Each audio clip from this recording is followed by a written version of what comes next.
Abantu mu kibuga eky'Embaala balaze engeri ekibuga kyabwe gye kirina okufaananamu. Babyogedde mu lukiiko olw'okusenka ebikoleddwa mu mwaka gw'ebyensimbi 2020 n'ebigenda okukolebwa mu mwaka gw'ebyensimbi 2021 olutudde ku Adit Mall.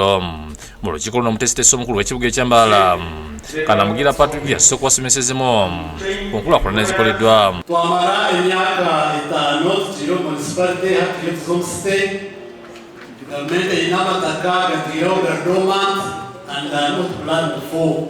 Lukiiko lugendeddwamu okwendowooza ku birina okolebwa mu kibuga eky'Embaala nga litabiddwamu bakansala abakugu ssaako n'abakwatibwako mu byenkulaakulana.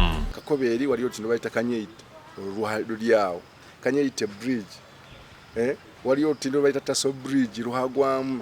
Bano bategeeza nti mu bbanga ettono baali efugidde mu site ekyabulamu era nti ekyokwagala okugisa ku mutindo balina okukyusa endabika y'ekibuga kino ssaako n'okwongeramu ebibulamu.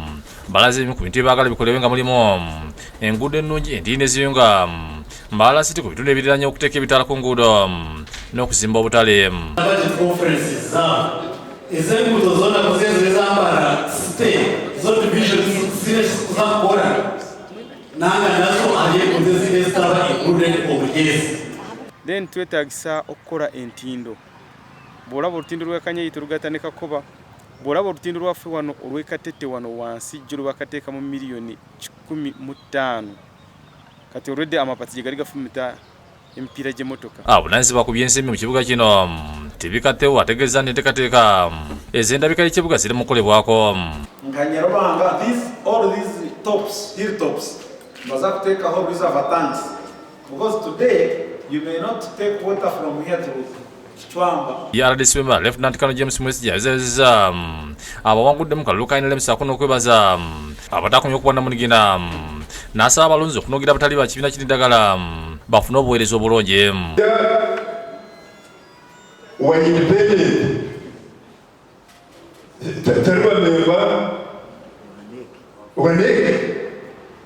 Hati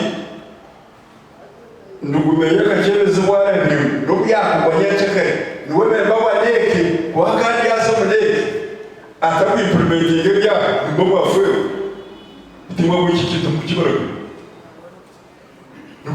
complete.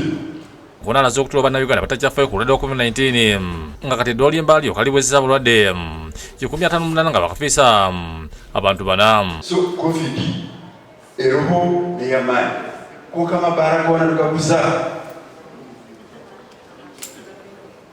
etawulibana nakatogo Fatuma Nagudi yakusakidde kuli Nkulaakulana TV.